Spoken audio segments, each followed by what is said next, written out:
Did you know you can measure, price, and quote a lawn in under 5 minutes without leaving your office? And I'm going to show you how.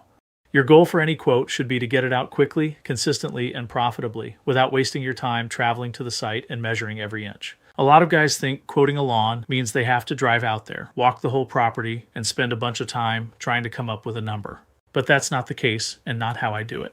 For a lot of mowing jobs, you can get a solid quote in just a few minutes using something like Google Maps, your pricing spreadsheet, and a system you already trust. Instead of Google Maps, you can also use your city's public site if it's available. I'll show both examples in this video, but I usually use my city's public site as it borders the properties accurately and removes the tree canopies and foliage. But with either or any software, it's similar and simple. First, here's a property pulled up on Google Maps. With Google Maps, all you need to do is locate the property, right-click, hit measure distance, and start marking out the lawn area. That first click drops your first pin, and then you just work your way around the property until you've got the area measured out.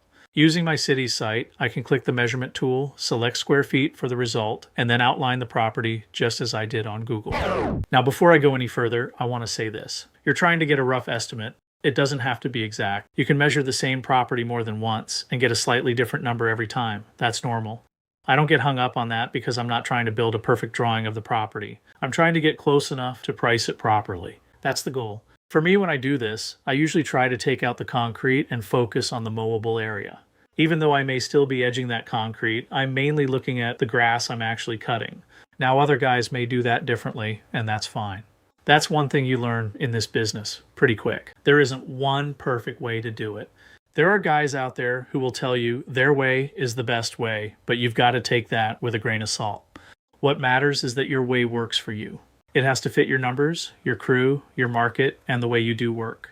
So let's say I measure this property and Google Maps tells me it's 17,157 square feet. I'm just going to round that to 17,000 square feet. That's how I do it. Could I round it 17,500? Sure. Sometimes I could do that, but I usually round down a little. That's just a personal way I handle it. Another guy may handle it differently, and that's okay. The important part is being consistent with yourself and knowing what that number means for your business. Because once I've got 17,000 square feet, I already know what that means. I've already got a price tied to that number. That's the part that makes this fast. I'm not guessing every time. I'm not staring at the screen trying to invent a quote. I'm measuring the property, getting a usable number, and matching it to a pricing system I've already built. Now, this only works if you know your numbers. That's the real key. You've got to know how long it takes you to mow a certain amount of square footage. You've got to know what your labor costs, what your equipment costs, and what you need to make on that job. That's where your pricing comes from. For me, I normally run a two-man crew. So when I look at a property, I already know that with two guys, one mowing and one doing the trim work, edging, and cleanup, I can usually get the whole job done in close to the same amount of time it takes to mow it.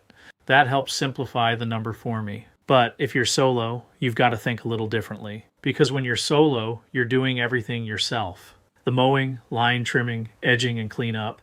So if you're working solo, it really helps to know how long it takes you to mow 1,000 square feet, to line trim 100 feet, to concrete edge 100 feet, and how long it takes you to blow 5,000 square feet. Once you have these minimum times figured out, you can use all four to know exactly how long it will take to complete a job on any given property. Now, once I've got the square footage and I've got a feel for the trimming and the layout, I go to my pricing spreadsheet. This is where the system really starts saving time. I take that square footage number, I go to the row that matches it, and I find the price I've already built for that size property. That price is already there because I've already done the work ahead of time. Once I find the right number in the spreadsheet, I go to my quote template, fill in the client's details and the price, download as a PDF, and email that to the client. From pulling up the property, measuring it in Google Maps, checking my spreadsheet, and putting together the quote, the whole thing takes about 3 to 4 minutes. That's why I do it this way.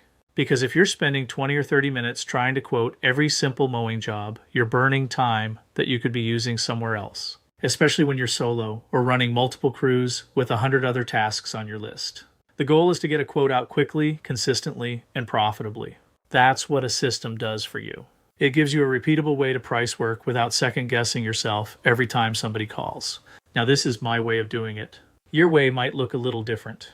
You might round differently, your price spreadsheet may work different, or your system may look entirely different. But that's okay. What matters is that you build a system around your numbers and stick to it.